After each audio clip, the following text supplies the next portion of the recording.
Welcome to Pocahontas work session, followed by a meeting after this. So I'll open it up for Dr. Arbuckle. Okay, so the first item on your work session agenda is items that have to do with the high school project. You have the first item in your packet is a project agreement. Now I'm bringing this to the board this evening for review, so you can kind of take a look at it. It is something that the board could choose to vote on at the at tonight's board meeting, but we'd have to vote to amend the agenda to add it, because I haven't added it. But what you see is so the 2 weeks ago on Friday, the meeting at the state was conducted. Are you still? I can't get on the internet. Okay. Then I'm gonna start printing out a third copy for you, just in case. It's fine. The project did get funded by DESE, and the project amount that they have dedicated to that is $7.485 million.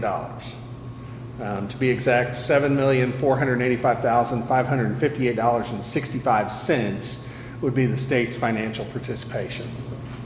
Now, the first step, and the only number that is solid on this document that we have to fill out, this project agreement, is that number.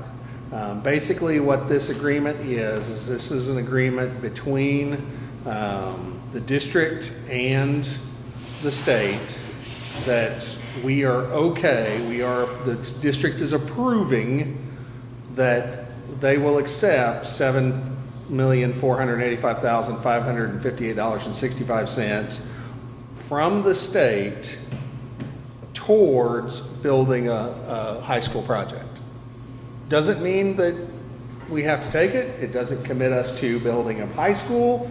It does nothing other than provide the state with an understanding that we are willing to take the first steps in moving forward in that project. Okay? And so you'll see there the rough total budget for the project is currently in this document $30 million. That does not hem us into anything. That project could be more, that project could be less. It's really will be dependent on whatever budget amount the board sets at a formal meeting. And so in essence, when you subtract $7,485,558.65 from $30 million, then in essence what we are telling the state, or what the district is telling the state, is we understand that the district's local share for the total project right now is $22,514,441.35. Okay?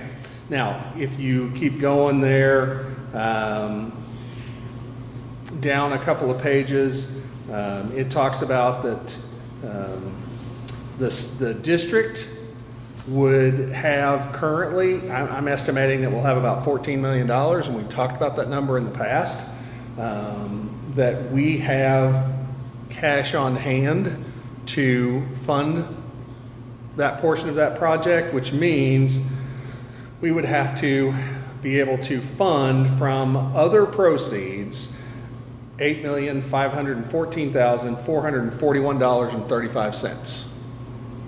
Okay, that's in essence what that means, because that is the $22 million that the district would have, $22.5 million the district would have to come up with. 14 of it is in the building fund. The rest of that $8.5 million would have to come from some other source. And we can talk about what, in fact, I'm going to ask for some specific information that will help me understand how we might best fund that. What do we currently have in our building fund? Well, we currently have just under 17 million. I expect that at the end of this fiscal year, I'm expecting to be able to move over an additional $500,000 That'll give us just over 17 million. We can devote 14 million to that and have just over 3 million left in the building fund for, Are you comfortable with that level amount? 3 million I am comfortable with. Okay. 3 million I am comfortable with. But I also want to talk about, and one of the questions I'm going to have has to do with our debt surplus and what number this board would be comfortable with. And we're not making any decisions, we're having discussion about what number that should be moving forward. Well, if I remember, we do have a bond that's called presently. Yes, that bond is up in the 2028, it's completed at the 2027 fiscal year. So there will be, We had sold, we bond was come, the interest rate was totally different. I think we were, I don't quote me on somewhere, we were 4.7 million that we got by refinancing that bond. So, and that is gonna go back to your opinion, your recommendation, if we could afford that debt service by, and we could generate, you know, now, 4.7 is what we did, but we had a 2.65 interest rate. We want to get close to that now. So we'll get more like probably 3.7, I would think. Well, remember, McBride was here and he said what, we could basically figure on the same amount that there were the debt services right now, and what was it, 7 million? Would be the Yeah. same. If we wanted, he could go up to 14 million, but our payment would go up every month, or go up. So basically, if we didn't want an increase in expenses, whenever that bond runs out, I thought it was 26, but you're saying 27. So it would be around 7 million we could borrow. So 26. yeah, well, I mean, the last payment is in FY '27. Okay. Oh. So for FY '28, that is free. You know, that payment drops $300,000. I'm pretty sure it was 7 million, and he basically said we can afford up to 14 million, but of course our payment would go up about $500,000 a year. So here's the question that I would like the board to wrestle with and provide feedback to me, because I've had conversations with Michael, and I've asked him to come back and talk to us at the regular board meeting in 2 weeks, okay? And present me with some options. But historically, and I'm gonna say the last, 5-6 years, the excess debt service has been in the neighborhood of about $725,000. Okay, that is what we are currently raising. What we currently raise is $1.7 million on our current bonded debt. Okay, so that's 7.81 mils that we currently have raises about $1.7 million a year. Which is not a lot of money. That's not a lot of money. No, but it covers our current bond payment is about $775,000. Okay, so right now we've got about, and let me back up. That it's got to be, so it's on the old assessment. I'm figuring the new assessment right here. So on the old assessment, our excess debt revenue is about $750,000. Okay, so that's how much that we have not, we don't touch that. I think 2 months ago, you may remember that I brought you the red and green sheet. I didn't put it back in the packet, but I brought you that red and green sheet.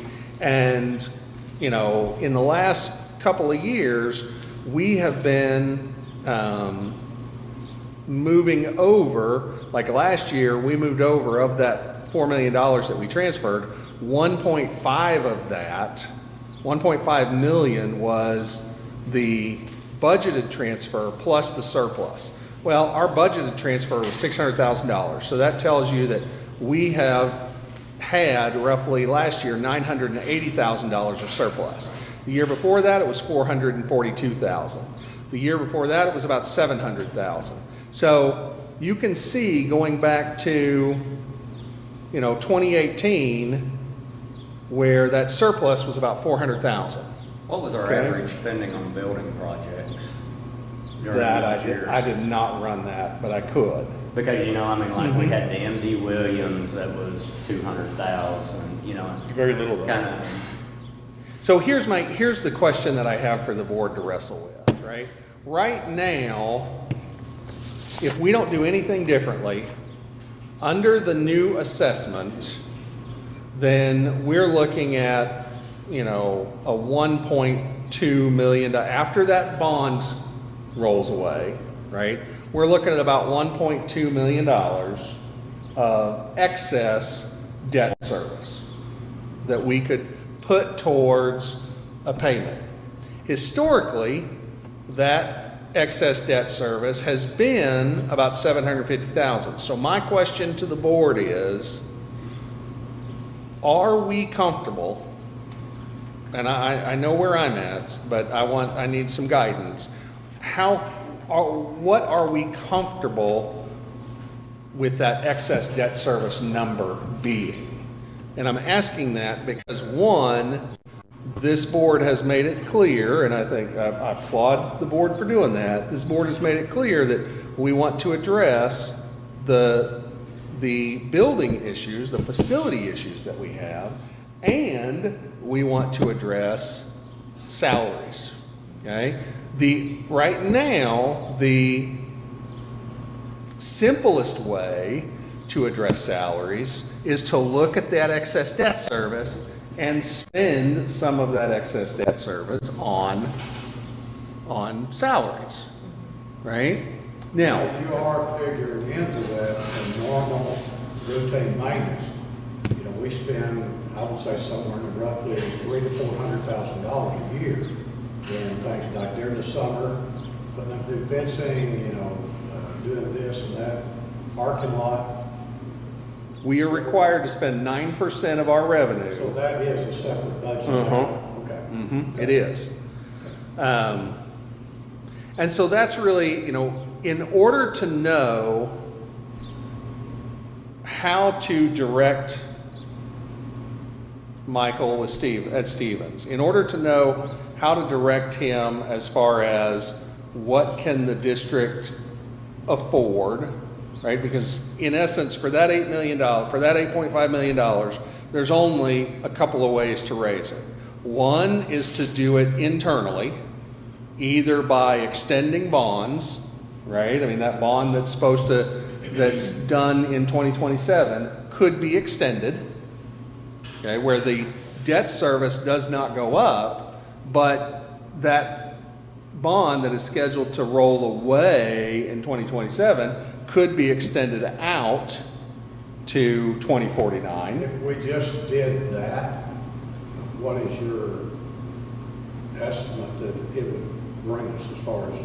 What would be our shortfall? Well, so it depends. Right, and all that. So we could raise the $8.5 million,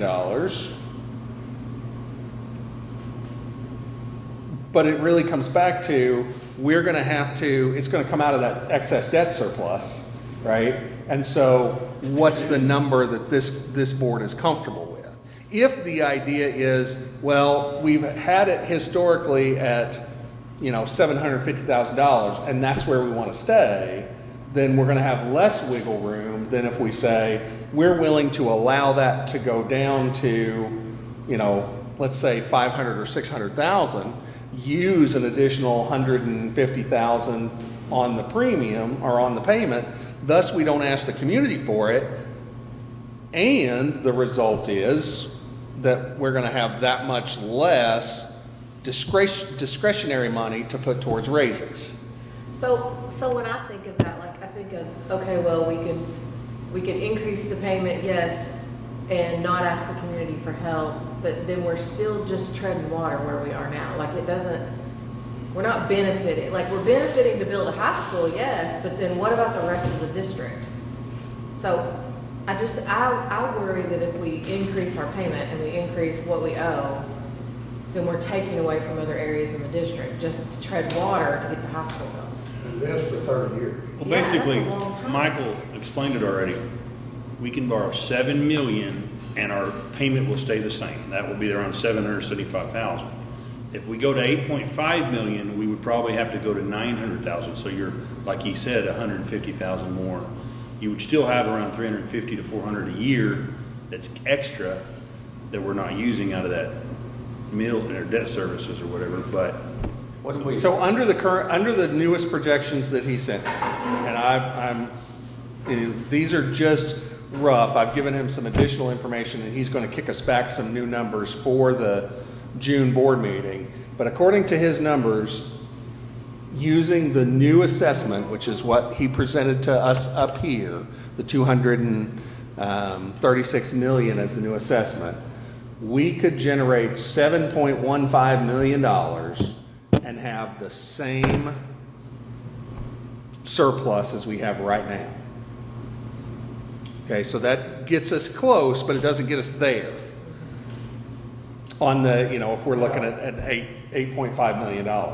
what is each mill over a 30-year period? How much of the payment would one mill generate? Well, Have you done those figures It yet? depends on, it's gonna depend on the assessment. So when we figure revenue, we assume that the assessment is going to stay constant, that the assessment Right. won't go up. Right. Now, as taxpayers, we know that that's probably not accurate, but Conservatively, that's right right. now, under the new assessment value, one mill is gonna generate $236,429.44. Per year. Right. So I've asked some questions, and the information that I'm gonna have to present on the 16th is I've asked some questions on what would it look like if we were looking at, 9 million. If you need 8.5, you're probably gonna need 9. That's the way I look at it. So what would it do, 9 million, if we just extend the current bonds out to, I think he's showing 2056, right? Which would be the 30 years. And what would that get us on a 0.5, on a half a mil? Right? That's because a half a mil would give us it'd give us a wiggle room of $115,000 a year. How much did you ask for last time on the bill? 3.4. See, I just think it's a waste of time to ask for half a mil. And that's fine. I mean, that's why we're having this discussion. They're either gonna approve it or they're not. Well, but I think going back, we're still working off of this 30 million, figure, And we don't know if that's It's even. gonna be higher, it could be higher than that, I think that's really low. yeah. I think it's extremely low. I think to build Well- what this community would want, I think it's gonna be close. we can make that budget work. And according to the architect that was here, Todd, he said we can give him that number. Yeah, I even threw out 25 million. He said we could figure it out. And it's basically just eliminating some bells and whistles. If you go to the elementary school, there's 3 triple windows every 8 foot down the hallway, dropping every other one out. Stuff like that saves probably $2,000 a window. That's something we certainly want to look at, but we don't want to, we're building something that lasts 50, 60, 70 years. Yeah. We don't want to cheapen it up to the fact that the community would not be. Especially when you're comparing to other schools, like I would like to go see Wynn's new school, because it's like, the things I've seen, I think when you're comparing to other new schools being built in the area, people are gonna want something comparable. Todd, did he do any too? I think so. Did he say That I he was don't doing know. it? I think so. I think that's what they said. Well, and I agree with Chet, there are places, and we found out in the other one, because once you come back and you start doing kind of a final list of things, we eliminated over $1 million out of that building out there simply by going straight to the hallways. Lower the ceilings, go with the different, all this stuff we approved, but there are ways to cut the original cost, but you still seem to find it, it's still really high, It is what it is. The biggest thing that we heard during the last one, it was too much all at once, gym, auditorium, school. Everybody. It was the marketing of it. Yeah. It was too much. And, it's like, say, if you could build one facility that would serve as a gym and an auditorium, Well, I think the community would. I think there's some wiggle room on the auditorium piece. In fact, I've already had a conversation with Dr. Stein about that, and he agrees that the state has been more flexible on that auditorium structure because they don't give you enough money to build an auditorium, and so I think we can build a space. It wouldn't be as large. It wouldn't be I'm probably would be an advocate for not looking at a traditional stage, not looking at a traditional auditorium seating 800 person auditorium, right? But maybe looking at what are the things that we would want to do in that space, and then tailoring the space to what it is we want that space to serve for us. Rainy day graduations. Well, if the gym has air conditioning, then, Right. that may be the place to The go. thing to keep in mind, Craig, to qualify for any term, that's be 1,800 seats. Right? At least. Yeah, you're not gonna be able to do an auditorium with enough seats for graduation. But so you No, can you do never- something. No, but I mean, if you have them together. We actually toured cabins they built, they're doing down there, and Daryl and I, and our architect then, and I asked him, I said, do you do graduations in here? And he said, oh, no. He said, Yeah. we have a little football field like everybody else. If they do that, to limit each graduate like 2 Yeah. tickets. But you could do something like where Highlands Gym has 4 sections at the ends and then each side. But like Gosnell's gym at the end is a student section and the bleachers go away. So you could do something where there's an end to it. I mean, there's a way to combine them to where you would have some type of stage presence if you needed something. Cause like Gosnell's. Yeah, and I'm sure that, I mean, just like. Before we get the cart before the horse, we've got to figure out how to pay for whatever we're doing. So really, it's Well, we between gotta that. know Gotta know what what figure your it house. is. No, so that's my question to this board is, he also, Michael ran another projection that we could, the board could generate $11.1 million, and that surplus would be closer to $500,000. Okay, that's the number. 500,000 is the number I'm comfortable with. I wouldn't want to go below that every year, because in essence, what I've heard you say is, Chad, is if the goal is to put $500,000 into the building fund every year, well, that's where that's coming from, right? Is that dollar amount? So there's now you just set aside your minimum, transfer into the building fund. But what that means is, and we all need to be on the same page. What that means is there's no room for raises. Well, keep in mind, we're getting 700,000 more next year. No, that's right. But what I'm saying is that 700,000 is going back into the building, That's why I was right? saying I don't want to suck the life out of the rest of the district just No, to get the high school. no, I'm talking with the state is increasing the amount per student. So that's gonna give us over 700,000 more in our school district. Correct. And then the very next year, that's going to fall. Yes, but just barely. Well, it's $300. But a remember, student. they're paying a certain type of insurance to where it will be about the same. That's the expectation. Yes, sir. So realistically, we're getting 700,000 more next year than we. That's did this year. where you as superintendent, you don't have to sit down with Michael and give us some options. Well, that's what he's just read off. Michael's given us this whole graph. The other Basically, thing- if you want to leave 500,000 where we're not touching it, we can borrow $11 million. If you want to go to the taxpayers. Well, you're going to have to go to the taxpayers either way. Yes, for sure. Right? But one, we'll be asking the taxpayers just to increase our loan. To extend the from term. Our own, we're paying for it, or we ask the taxpayers that they'll pay for it. And I just so, think it's how you sell it to them. I mean, what you're going for. I mean, just like you said, if you take all your money, you put it into that, what are you gonna leave for the raises? What are you gonna leave for everything else? That's my concern. I think we could do the bonds and get all the money we need and just still increase it to cover the rest of the district. Because that just worries me. Like, it just worries me that we're just gonna be tight.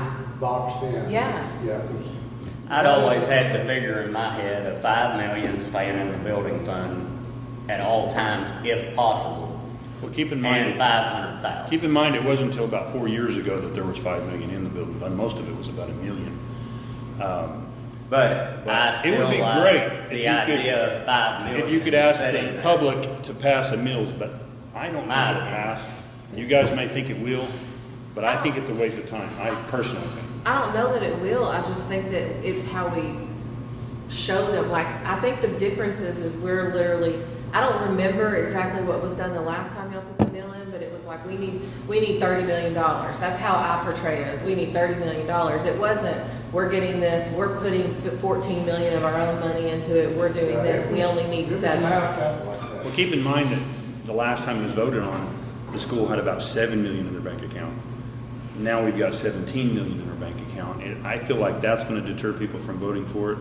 I think the only thing that will get more people to vote for it is if you sell it as a tornado shelter for the community. Well, I think so, but we're gonna have to have that. Yeah, you have But to you do have to that. have a tornado shelter.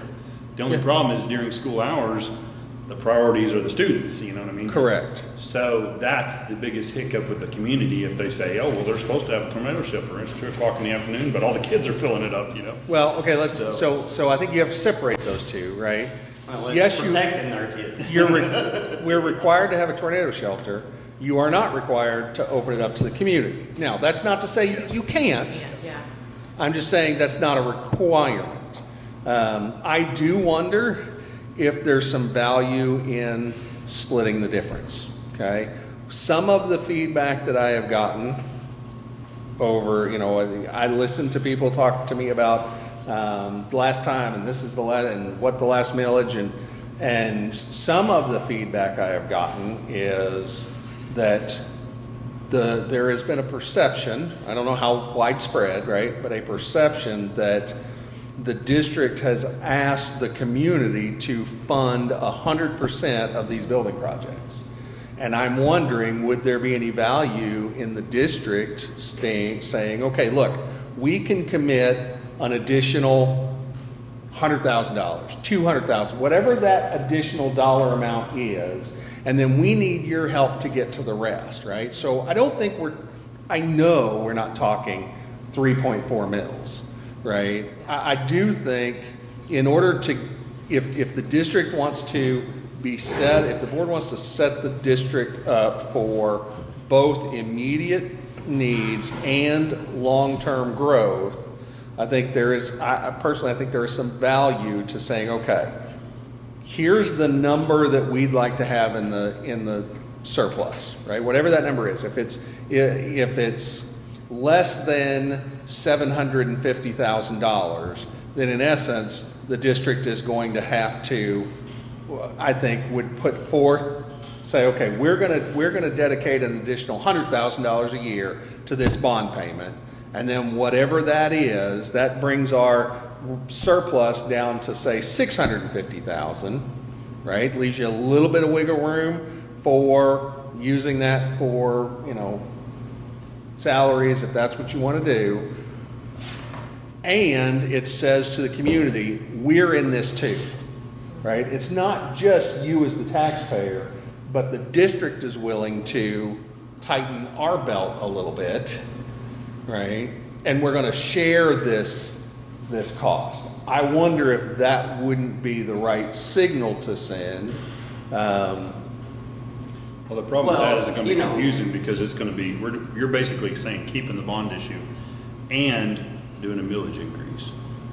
Well, but we Right? could Is that what do. you're saying? Well, in essence, could- that's a part of the bond increase, is extending it out Yeah. to take advantage of the So we one still that's have the about to 700, end, yeah. right? So, yeah, the only way to completely eliminate the bond is to do about a 4% mill increase. Now, when you say bond, are you talking about an actual increase to the mills? Because there isn't, let's just be transparent. There is an increase to the bond because what we're saying is that one that we're gonna end in 2 years, we want to extend that and make that debt payment longer. So in essence, it's like, okay, you're about ready, the way I look at it. Basically, Basically, you take your equity out of your house Thank and you. refinance. That's exactly what we're talking about. So that's got to happen either way, right? And that is. And that's a real common with districts. This is what all districts do. Right. Isn't that what Maryville did for their they did that bond? I think that was part of it. They keep Well, restructuring them and just Yeah. drawing let's do them out. hypotheticals. If you ask for the increase of that bond to whatever, 7.1 million, our payment wouldn't go up. And then you ask for a millage increase. If it's shot down, are you having to wait a whole another year? Is there two different? No, you can't ask two different questions, is my understanding. You can only ask one question. But that's a question for Michael in 2 weeks when he gets here, right? You know, I honestly think, you know, if we utilize within reason our money, I don't think the community would turn down, say, a 2 mil increase. If that was to keep up with our building projects and to possibly fund our staff future raises. I mean, I don't think the community is going to knock that down. You know, especially as long as it's not for a frivolous Cadillac building, but if you're building, you know, just a Chevrolet building, and to keep up with like your teachers' increases, I don't think the community will shoot that down. Well, My one of personal the biggest things that I hear, and I know yours is the high school building and the gymnasium. That's what people are wanting. Those are the two items we're talking about. Well, keep in mind that most of the voters aren't affiliated with our school at all. You know, they no longer have kids in our school. Most of the property tax owners probably don't have connection to the school, and that's the ones that are voting against it, you know. I think most parents and most teachers are gonna vote for it, but that's not the ones that are voting against it, you know. So. But I still think those people, which you know and I do too, still want our community to grow, and they want good things for us. I mean, when they can drive just 45 minutes away and go to school in a state-of-the-art building. We can always say that, you know, it might go through, but I mean, we've had twice now, and I don't know if you guys know it, but the last election was 90% against it. 90%. Now, it doesn't matter who voted for it or against it, but 90% of people that voted on that election voted against the millage increase. It was also in the middle of No, COVID. it though, only and lost I by think 30 that- votes. No. You're I'm talking about 2 months ago, 3 months ago, 6 months ago. because it was on the general ballot. Because it was on the general ballot, which doesn't matter anything, but it's some sort of little survey that kind of, you know, judges a little bit of opinion for the public, you know?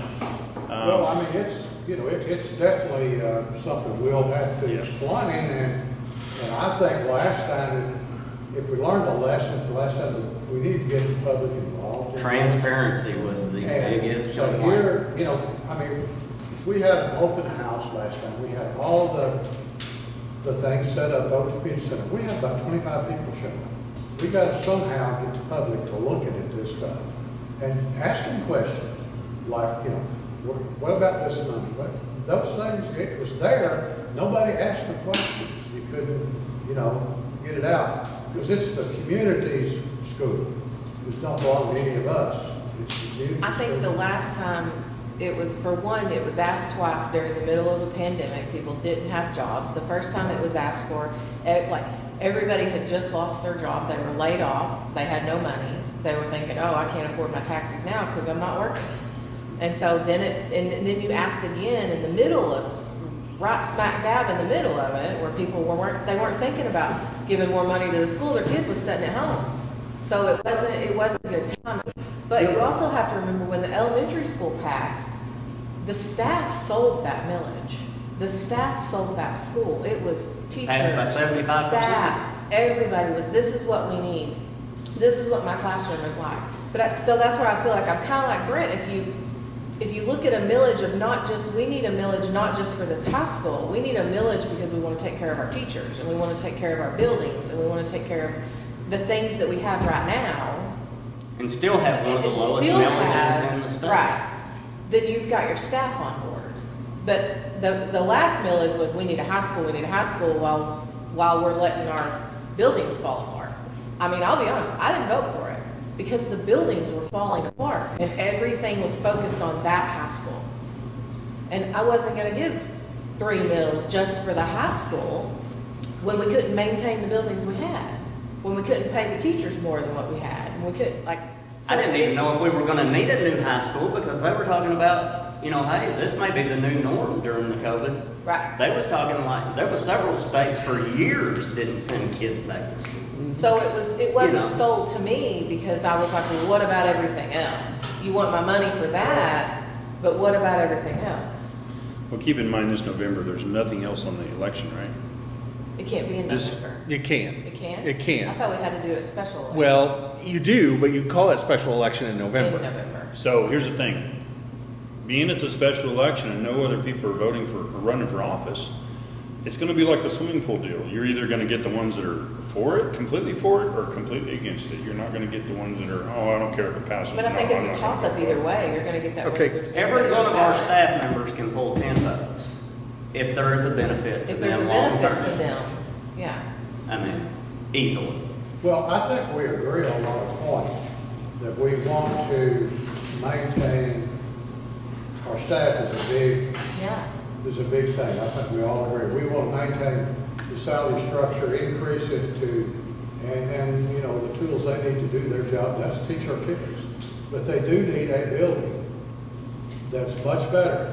When the state ran their survey of 258 buildings, Pocahontas High School was dead last. And I understand that, The Gary. worst building in the state. I get that, but MD Williams needs new bathrooms, or they need new flooring, and they need, so what about the MD Williams teachers? They're like, we want this new high school, yes, but what about our building?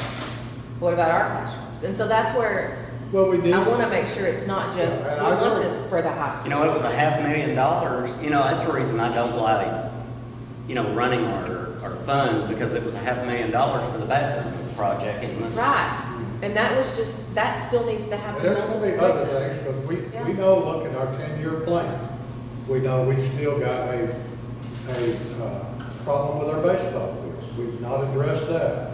And, you know, I got that's it. gonna come up if we ask for a minute. Why hadn't you done this? Because we've been promising.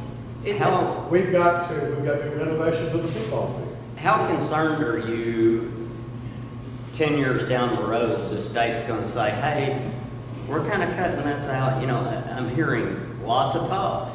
We're gonna cut out all of this, and your county is gonna support your school wholeheartedly.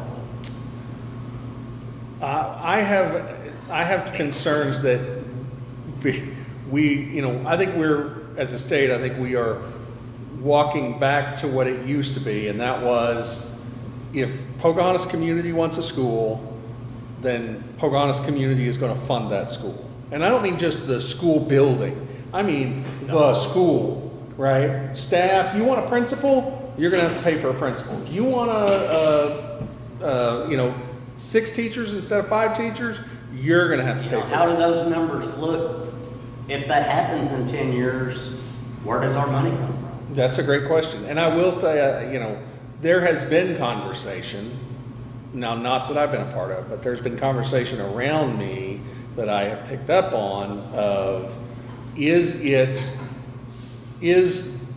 putting money towards a building the state's responsibility, right? So right now, the state has said, we're willing to give you $7.485 million. See, I think there's before, conversations I've sat here at this table before, the state give you no money. Right. We've had to raise 100% of it locally. So I think that's a real danger, right? I'm also going to try to clarify something, right? And I think Jennifer, I think we're saying the same thing from the standpoint of this, if we do a millage extension and a millage increase, because you can do, the way I see it, there's going to be 2 options. you're doing a millage extension, that's option one. You're doing a millage extension and an increase to the debt service mills, that's option two, right?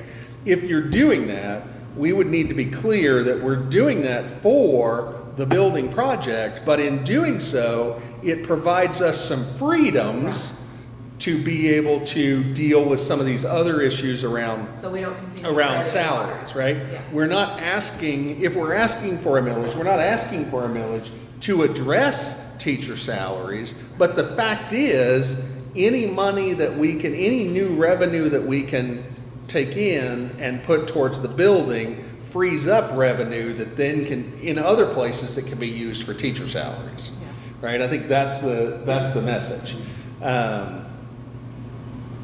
So that's, I think, the question that I wrestle with, and here's the only thing I'm concerned about, and I have not had a chance to get back down to the courthouse and ask our county assessor, right?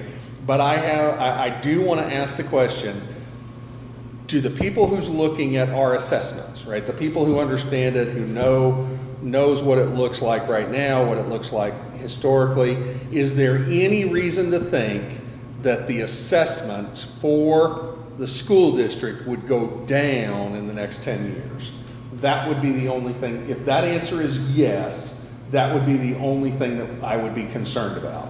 Because if the assessment stays the same or goes up, then we get the advantage of more for our current mills, right?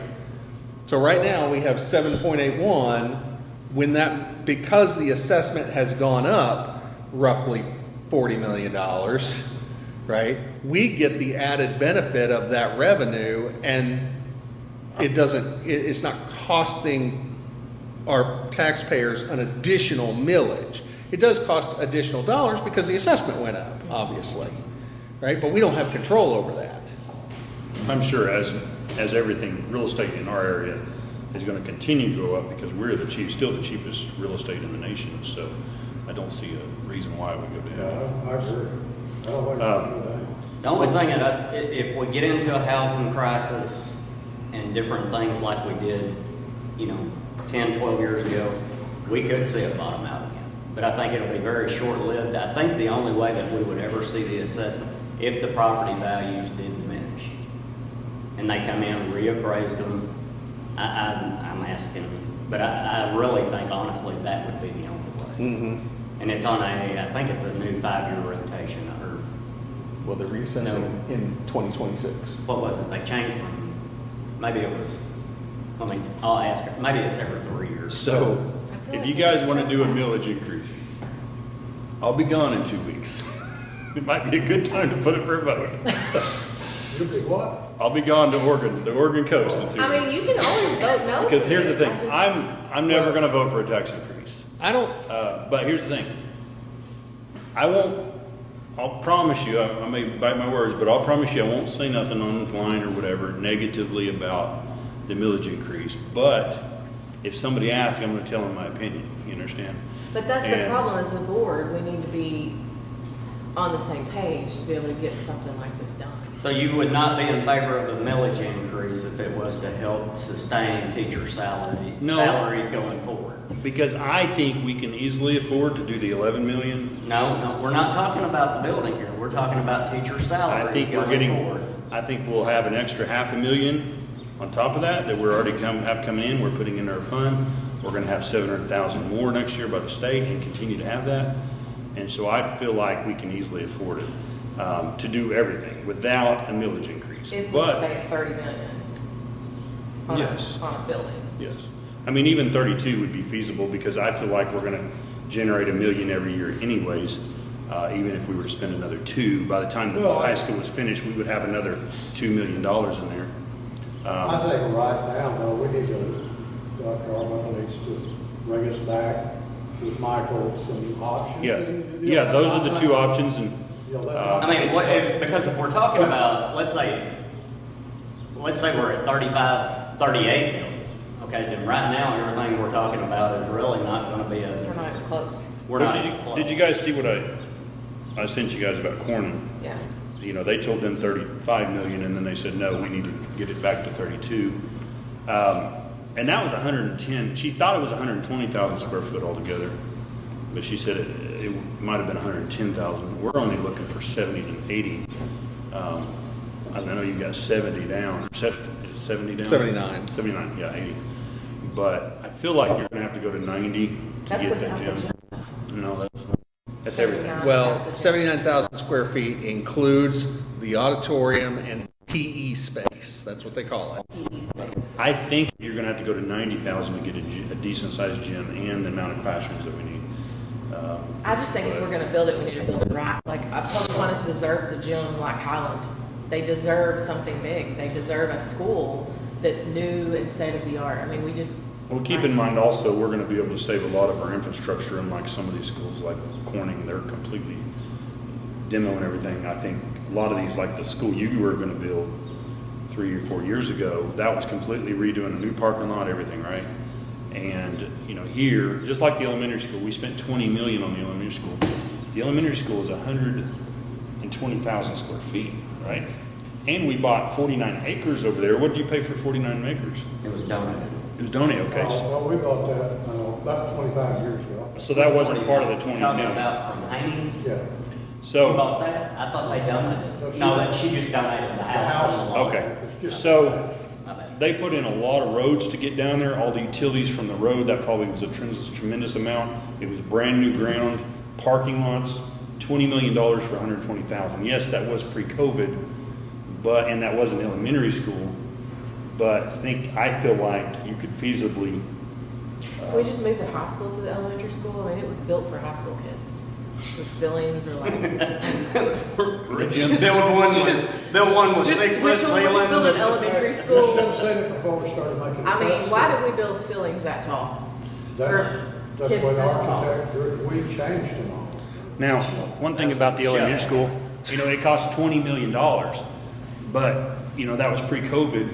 But also, if you run around the perimeter of the school, you've got 1,200 linear foot of exterior walls. You could have got the same amount of square foot with 600 linear feet of exterior walls if you'd done more of a rectangle shape. And that, I feel like, is a way for the architect and the engineers to make more money on that project. Because your most expensive cost is in your exterior walls, where your windows are at, your gutters, everything like that. And so I know you probably want your kids, every single kid, to look out a window, but that really drove the price up, I feel, like $2 to $4 million. Well, there are some functional reasons Don't you have to have so many? that not have to, but I think if you're looking at it from an educational standpoint, there are some functional reasons why they have those hallways going the way they do. Well, I think it's a safety hazard a little bit on my end, just because everybody can see in, you know, every single classroom has got windows where somebody could just come up there. But regardless, I mean, I feel like that thing cost 20 million, it's 120,000 square foot. We're looking for 80,000 for 30. I mean, I feel like we could do it, but I think The- the windows the does cost- more for their mental. I would think. The cost of a high school is going to be more than the cost of an elementary school. You cannot compare high schools and elementary schools. You just can't. well, the actual building Toilets are cost. plastic-based.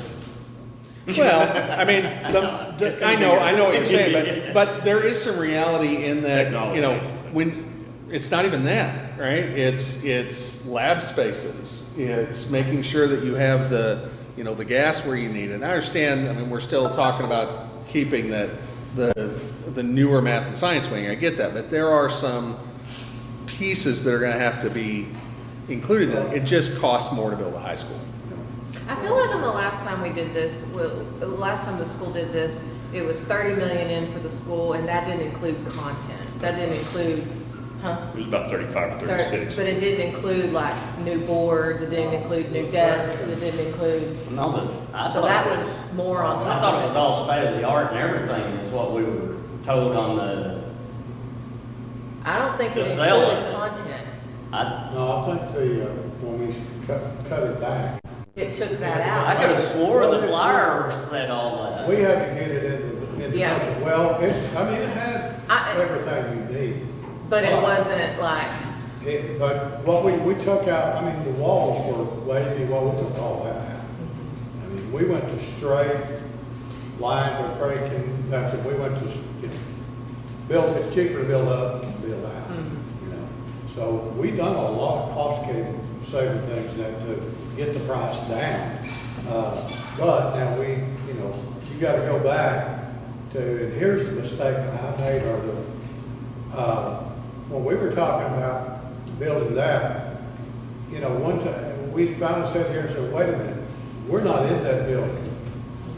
We need our principal and our teachers to design that. That's what we did. And then it worked out great. Craig was instrumental in that. Worked out, they're in there every day, so there were some changes made that they actually made that actually saved us money, to be honest with you. So here's the last piece of information I think is pertinent to this conversation is if the November election is going to be the election, then the date that we have to meet is we have to have everything to the county clerk by August 20th. So that means the decision on what we're going to do has to be made prior to that date. I'm really concerned about that, to be honest with you. Here's the way it's played out. Architects got to come up with plans. That's going to take anywhere from 6 to 8 months. And then you take those plans and you select you a contractor. If it's going to be Navajos or whoever it is, then they have to get plans. They're going to keep them another 5 to 6 months. And then they're going to come back with a guaranteed price. And there's where you know how much you're going to need. Why wouldn't we open this up for bids? Again, well, that's up to you. I mean, I think you could. Yeah, I mean, and they have deadlines with bids. I mean, I've never seen a bid that took 5 to 6 months. I bid on the fire station Truman, and it was like a 3-week turnaround, and then they did it again like 3 weeks later, after they tweaked it. And two, on top of that, see, once you have the plans, they have to be submitted to the state. The plans on that building out there stated to state for 8 months. We heard it. What do we have, 3 major contractors in the state? There's probably quite a few more than that. We had 5 bid on before. We had Baldwin Shell, we had Navajos, we had the Chelmsford Tate. Which I think we need to do too. I don't think we need to. Yeah, we I know have a really good. picked one, but I don't think we need to stick to that one with this project. Well, keep in mind that once you submit it to the county for the election board, during that next couple of months before the election comes up is when you'll get your plans back, and then you'll start presenting it to the public, trying to get them involved. It doesn't have to be, hey, in August 20th, you've got the plans ready to go, Well, we have to, when you send it, do you have to give them a date that, whatever we're going to say, if we're going to ask for a 2 mil increase, we're going Yes, to 0. that would have to be set in stone. Yes. How do you go to that? Well, you tell the architect that this is our budget and this is what we're going after, And He's gonna, Corning did the same thing. Corning has not gotten bids on their building, and they've already done their millage. Corning has not gotten bids on anything. They're waiting to open bids for the tear down right now, but they have not got any bids for the actual construction. Well, I mean, And they've already approved their mills. If you get enough money, So- what we did before was, we don't want to ask for any more than we need. Now, I know another school close by, they went into a building project, they built a new high school. About 3/4 of the way through it, they run out of money. They had to go back to their patrons and ask for 2 more mil increase. Yeah, that was probably during COVID and all the jumps. That was before COVID. I think even without the building project, we need more mills. I mean, look at our mill rate based on other schools in our Very area. low. It's very low. So regardless of what we need for the building. And we've been we need conservative an with increase. our money over the years, but now we need to spend. But we need to put it into our district, and that's where when I came on the board, I was like, I'm tired of seeing duct tape on stuff and Band-Aids on stuff, and we're just gonna push it off another few years, and we're not gonna fix it, and we're not, like, it's just because we're saving, and then here we are, and I will, so I'm gonna throw this out there, and Gary, I hear what you're saying. I will tell you that when you do some research on it, the millages that pass most often do so in a special election situation, Yeah, right? yeah, I agree. And so November is now the special election situation.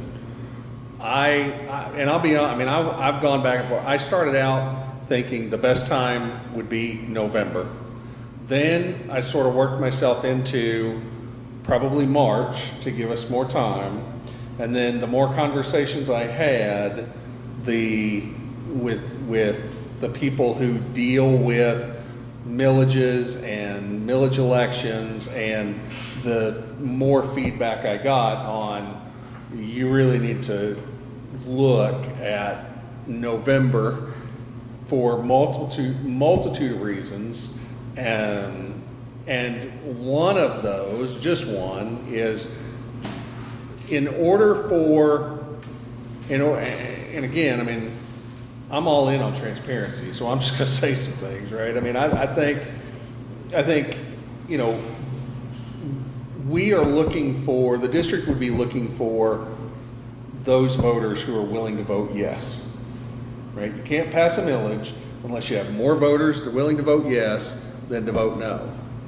And that is most likely to happen in November when you don't have other things like 3 board members up for re-election in March of 26. And they expect an election in November. It's just expected. Well, we're going to have one either way, right? We're going to have one because our patrons have not voted on the millage in calendar year 25, and according to the Arkansas State Constitution, they have to vote on the millage annually. So they're voting in November on the millage. To keep the president. Right? Either they're voting to keep the present millage, or they're voting to change the millage in some fashion, and we've talked about those 2 different types of changes, right? I agree, and I don't argue with the fact that that's maybe the best time. I'm just really concerned that we're gonna be able to get all this in, to know what a number is that we're gonna need. Todd and Michael will know. But if you're not selling it to the Todd. community, as in, we need money directly for this building versus we need money so we can free up money for this building. Doug, if you got a village, you gotta specify what you're gonna use. Well, I know, but like, what I'm saying, like what we were saying is, you know, it's not necessarily sold to them, like last time, 3 mills, we need this for the high school. So if you, I mean, explain to the community that we In those got public money meetings, you to could say that, invest. but you, on writing, it's gonna Right. be just for the high school. Well, I agree, but you do have to specify in the notes what it's gonna be used for. I mean, I'm telling you, me of all people, I understand what it's like to look at it and say, I'm not giving that school any more money. We paid the school thousands and thousands of dollars last year. I know where people are doing it. But if you But have a if better I had a understanding, better if you know understanding, where it's going, right. then you're more likely. And that's, to- I'll say the last time, I was like, I'm not doing this. I know what shape the buildings are. I'm not giving them more money. And I know that we're not putting money in here, and I'm not giving all my money just for this one building while the other ones are falling apart. And Well, and my hope would be, based on the work we've done in the last 2 years, people are looking at it going, Yeah. they're trying to make some differences in the junior high, at MD. You know, I mean, those are the other 2 buildings, right? And it is gonna be a process. But there have been some of those improvements that are made, and we're gonna continue with those. But I think if we deplete everything and use everything we have, we won't be able to continue. It will be tougher, Yeah, and it'll be long, it'll be more drawn out. which won't appear that we're doing anything if we drag it out. So, again, we don't necessarily have to, we're not making any decisions here, and we'll talk about it as long as y'all want to talk about it. We do have, so you do have the preliminary timeline in there as well, gives you an idea of some of the dates. I'm gonna go ahead and move on to 2.2 if we're ready for it. 2.2 is just to bring your attention to, in the coming months, June or July really, and a lot of boards around the state are doing it now in June. the board is gonna have to decide board terms, pass a resolution to decide the length of terms for board members going forward. So you'll remember that currently our terms are 5 years. The state legislature has changed that to the board now has to decide, are the next set of board terms, are they gonna be 4 years or are they gonna be 6 years? The 6 year was gonna be a 2-2. 2-2 and 1. But the 4 year was gonna be a 3-2. 3-2, yes, sir. I don't like the idea of a 3-2. Now, okay, so I don't necessarily think that, I don't know, here's another option, right? You could, and I'm just throwing this out there, I'm not advocating it, because I don't live the election side of it, right? I mean, you guys do. But you could say, okay, we're gonna do 4 or we're gonna do 6, whatever you choose, pass the resolution, and then you could, my understanding is after the next election, so in April of 2026, the board members could then draw lots to spread out. I know, right? I knew that was coming, but that is an option. I'm not saying it's a good one, I'm just saying it's an option. Well, Then why are they doing it at all? Like, why are they doing it at all? Doing what? Changing it to, so. If you can go back to the original thing. if you I can- don't know. I personally, I mean, I think it'd be hard to get people committed to 6 years. I think losing 3 board members at a time is terrible. that's my biggest concern That's- so far as. That's a majority vote, and it If could you flip the had entire a board. vendetta over something, you could be terminated the next day after the election. Yeah. That's not fair to your district, I don't I think. don't think so either. So that is something that we'll need to wrestle with. I don't know how much you want to talk about it tonight, if you want to, what I can do in 2 weeks, although you won't be here, you said. I can have both resolutions ready for the board. I can have a 4-year resolution ready and I can have a 6-year resolution ready. And then I was I'll looking- vote for the 6, just for the simple fact that you don't have 3 board members changing it. Will we lose, I was looking for the thing that we got the last time. Regardless, will we lose 3 in March anyway? Well, 3 will be up. 3 will be up for election in March, no matter what. Well, and that's a scenario that bothers me. Brent's gonna be extended to March, Chad's up, and I'm 27, but You I'm lose gonna 2 be years. 26.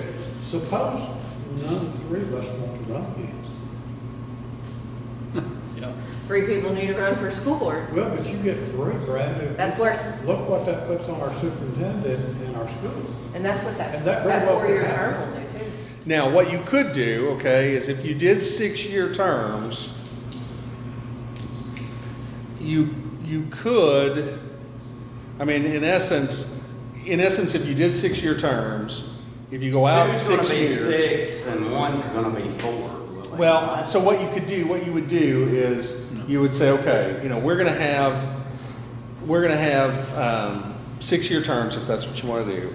After the election in March, if you wanted to spread it out even more, you could say, okay, 2 of us are gonna draw for 6-year terms, and 1 of us is gonna draw for a 5-year term.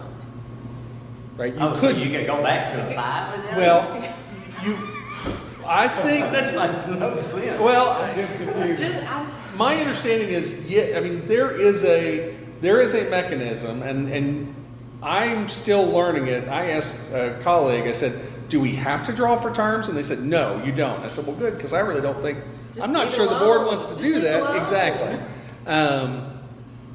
When you do that, and again, you're still gonna have the same situation where 2 you're gonna 6s have and 1 4. well, you're gonna have 3 and 2, but it'll be 6 years apart. Now, here's the thing is, and this goes back to Chad's point, although it automatically changes it, because let's say that you only wanted to serve, I'm making it up, right? You only wanted to serve for 2 more years in a 6-year term.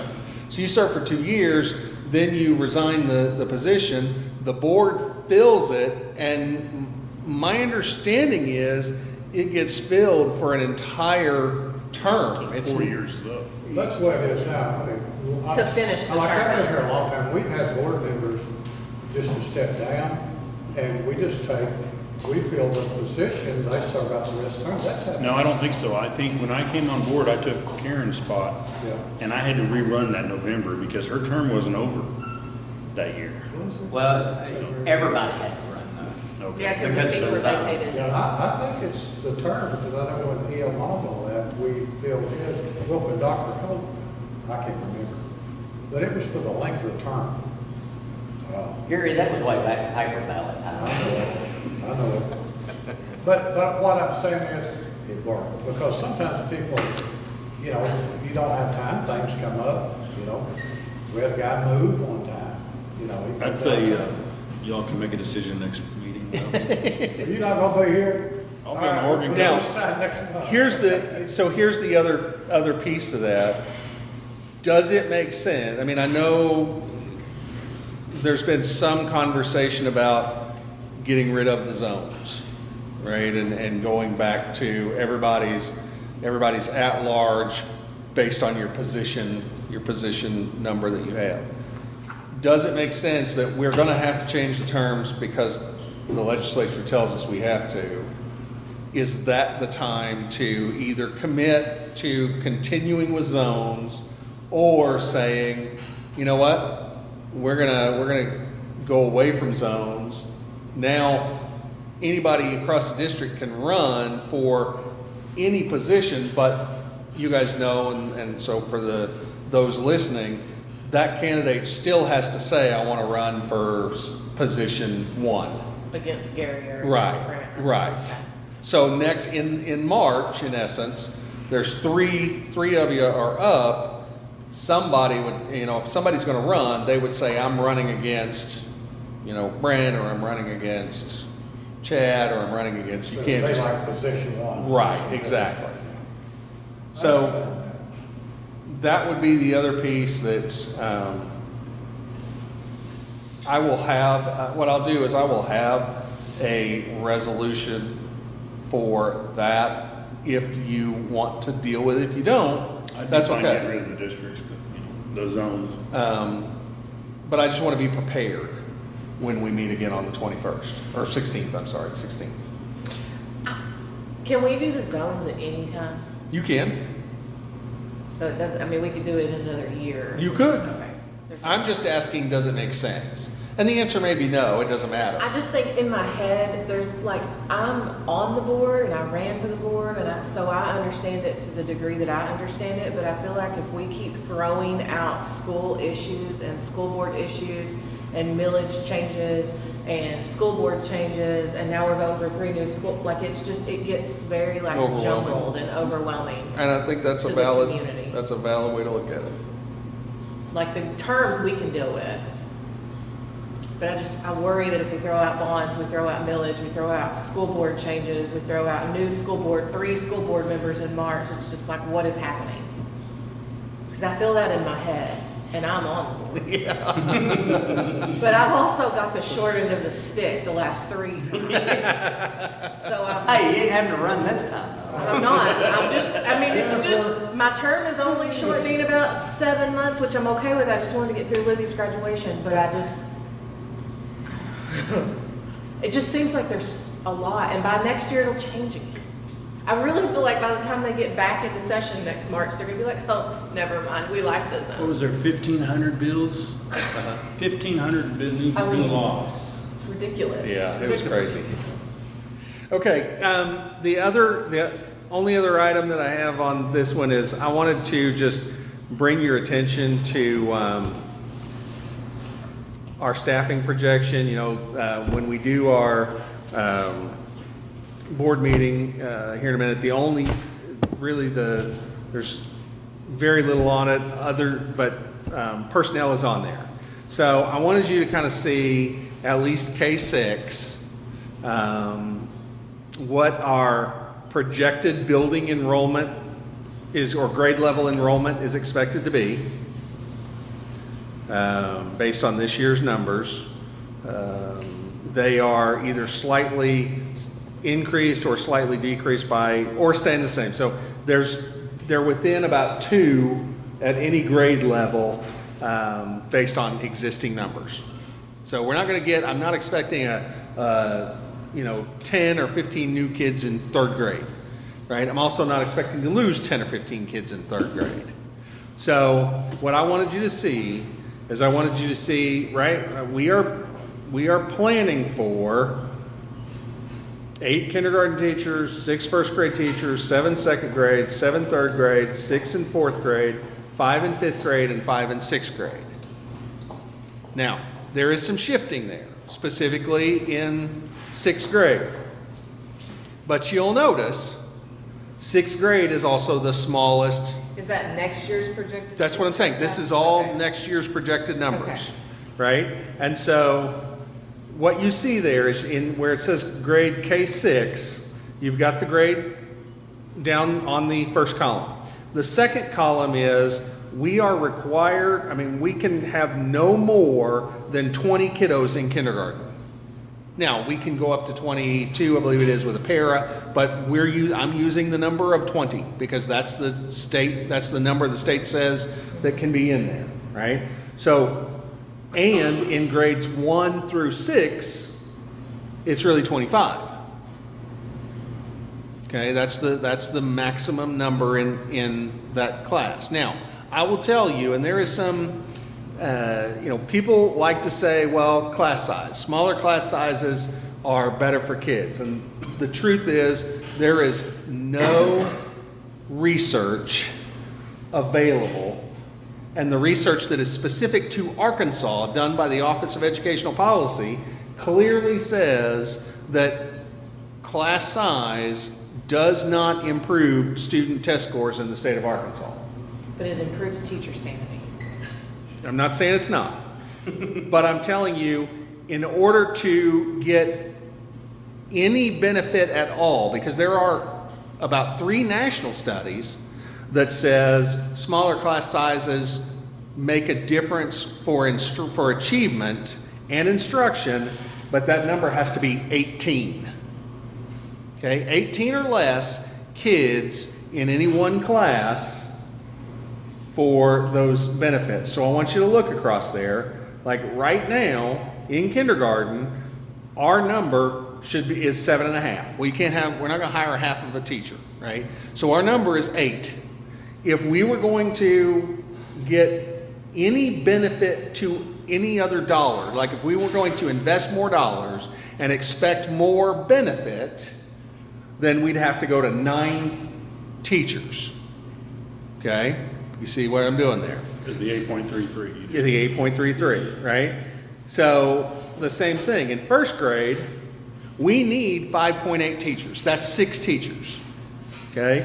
If we wanted to get the benefit, if we wanted to invest more dollars and get a larger return on our investment, we would need at least 2 additional teachers, minimum, right?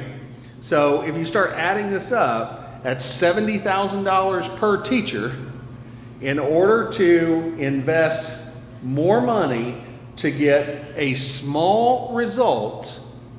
If those national numbers hold true, 840,000. just in the first 2 grades. Oh, I'm doing 6th grades. Right?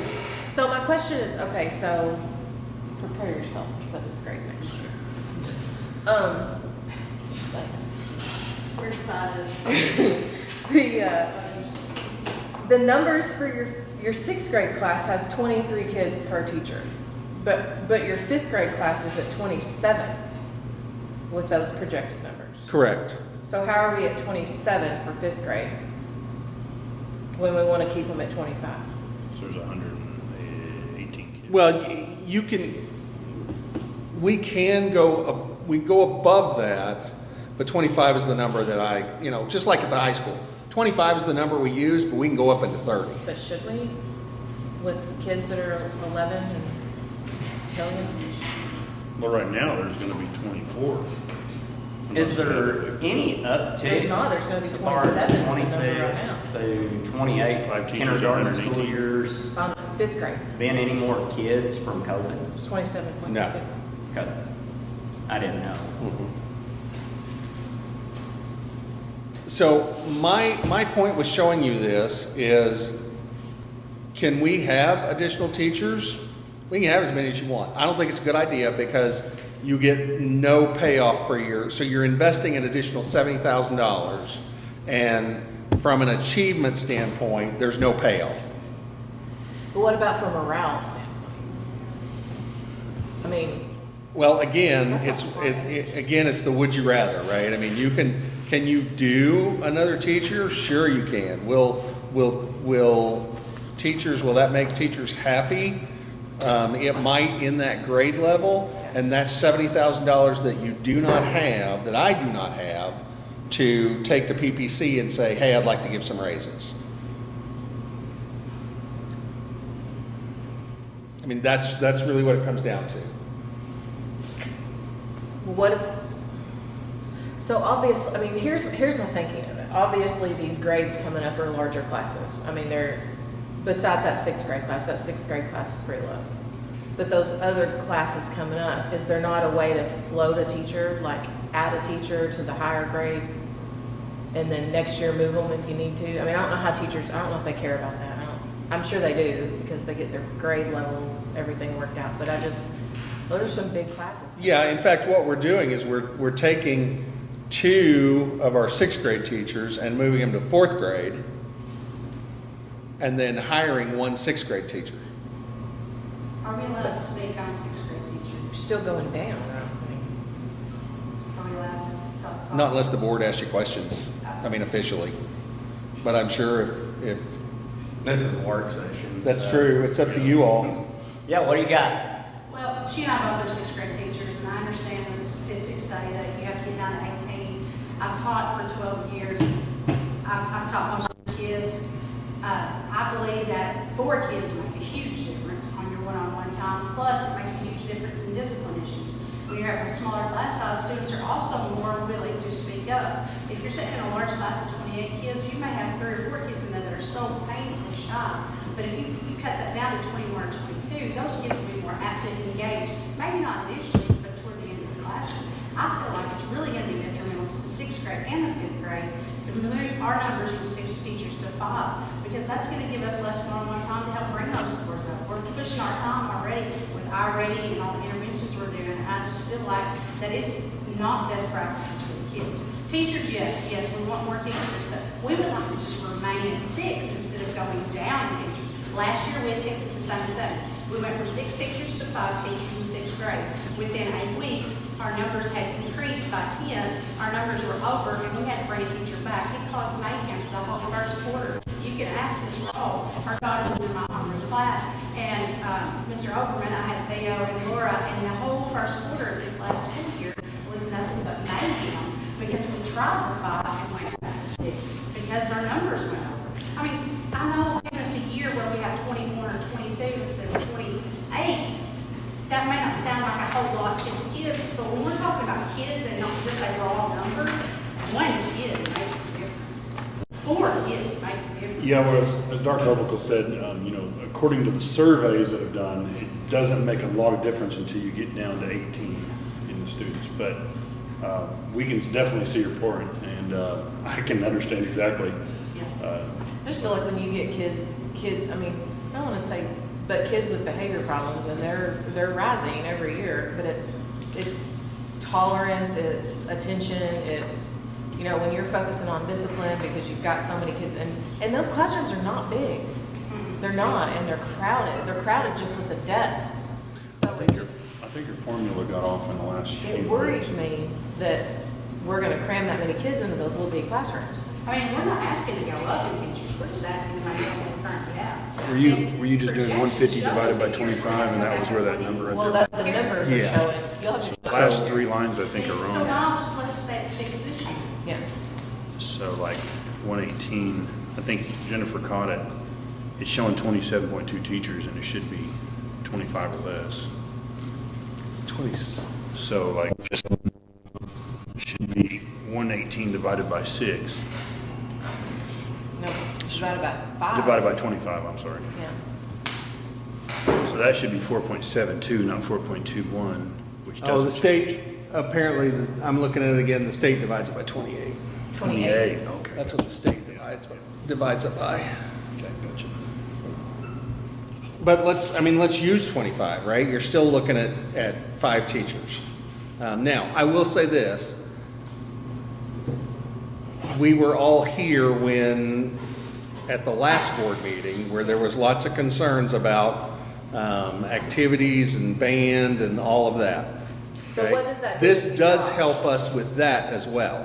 But it only helps for 1 year, and then you gotta go It should back help up. for 2. Well, why don't you put 25 in there, and I bet it won't go up more than 3 teachers the whole 6th grade. But if you're changing the master schedule to reflect 5 teachers, is there a point in doing that if it's only gonna be good for a year or 2? It'll be, yeah, well, because there is interestingly enough, there is a master schedule, like Chris, when he and I were talking about it yesterday, there is a master schedule that he has from, I'm gonna say it was, I think he said 6 years ago, where there were 5 6th grade teachers. Well, there's a Well, there was natural. only 5 when I was in 6th So, grade, I mean, but my point is, it's doable. Because there's an attrition with certain grades, and you can move teachers. Correct. I'm just like, those classrooms are small, that 5th and 6th grade age is terrible, and when you cramming that many kids into a classroom, Yeah. to me, it's more about I don't- the sanity and the Yeah, I don't morale agree of the teacher. with bumping everyone up than- by 2 or 3 teachers per grade. But I think if you could just fudge that 28 number down to 25, it would do a world of difference to some of these teachers. And go from 28, 27 kids to 24 kids. Correct. Well, yeah, I mean, here's the thing. We only have 118 kids in 6th grade across 5 teachers, right? So realistically, there is going to be, I mean, multiply 5, or divide 118 by 5, and it's going to be 27. It's 23 kids, 23 kids in a class. but 136 would be Fifth- 27. Fifth They'll would be go up 27.2, the yeah. next year to 27. That's if nobody else comes. And my point is, we've already got a hire, right? So why, I mean, I guess I'm trying to figure out, why would I spend $70,000 right now when we can hold on to that, do some other things with it, and then next year, if we need to hire a additional 6th grade teacher, that's fine. Instead of hiring 2 this year, I'd hire 1 this year and hire 1 next year. You mean 1 for 5th grade? To get them down from 27. I understand the financial ramifications. No. But we're talking about kids. We're I talking about understand that. 118 kids coming through. I understand that. And if we have 6 teachers with those 118 kids, we can move mountains. BAMD has proven what we can do given time. And with the IRA program that we've implemented with Fidelity each and every day, and just, we feel like you're kind of undercutting the teacher. We truly feel like we're not being supported by taking the teacher away from us who've been worked so diligently this year. I mean, and we tried that last year, and like I said, that we ideally, if we only had 118 kids and nobody moved in or nobody moved out, because we're, 10 up way, one way or the other. But if they do move in, and then we have to upset the entire apple cart, it's gonna take us a whole quarter to just get the kids back in line. They're losing more instruction time if we get a move in. We would need 30 more kids to move into 6th grade in the next 2 months for that to, and I just don't see that happening. If it happens, then yeah, you're right, we're gonna go hire another 6th grade teacher because we gotta have one. But right now, I don't see the value in making that bet, because 118 teachers, or 118 kids and 5 teachers is, in my opinion, is adequate. I realize we need money for buildings, we need maintenance, and we need money to run everyday operations. I get that, I'm glad y'all can deal with that. But my concern is each and every kid that walks through my classroom door. That is also my concern. My concern is that if we go down to 5 teachers, then we are not gonna have the behavior management, we're not gonna have the bumps that we're gonna have with each and every individual face-to-face time. I just don't feel like the 70,000, you said, like 50,000, so 100,000 there. If we left those 2 teachers, I don't think that $100,000 is worth taking a risk on not having the best possible education, leaving us with 6 teachers instead of I just don't feel like it's a gamble that I would be willing to take. And I understand that. I will clarify, it is 70,000 because the district also provides your benefits. I personally don't have benefits through the school, so you can have mine, so that. That's not how it works, but I appreciate it. Which it did. I appreciate it. I wish it did. That's But on right. this graph, you're at 22 to 24 kids for every single classroom until you hit fifth grade. And then you're bumping them to 27. And I know that 5 kids is a lot. At 11, at 10 and 11 years old. I mean, I like to kill my 12-year-old sometimes, so. I mean, here's the thing. I would entertain a 6th teacher in 5th grade before I would entertain. Well, that's what I was saying, is there a 6th way to teacher get in those 6th grade. classrooms down? Well, ask any Even kid just out there, low. what's the most unruly grades? Well, we just passed their 6th grade. Fifth and sixth grade. They're terrible, and I know that my kid is an anxious kid, she's quiet, and she struggled all year talking about how they didn't get to do this because so-and-so was doing this, and they didn't get to do this because so-and-so was doing this, and they were acting up, and they were sleeping, Lord bless you, that the teacher had to deal with this over and over and over again because kids were terrible. And I worry, 27 kids in a classroom is a lot. So it's your decision, of course, but I would lean towards another teacher in each one of the grades too, like Jennifer says. I mean, I could feel all year long that Laura left me. I know. That was a great loss. And Laura left, and she told me why she left. Because the behaviors were so extreme, she felt like she could not survive in that environment. She's coming back. Well, you've got Yes. kids used to it for 1, 2, 3, 4, 5 years, and then you're bumping them up to a crowded classroom. I just I'm always pro like drop those All right, classrooms down. anything else on this subject? No, I'm sorry. I'm thinking about something else. I know. All right. So if there's nothing else, then we just need a motion to adjourn the work session. Make a motion. Second. All right, meeting adjourned.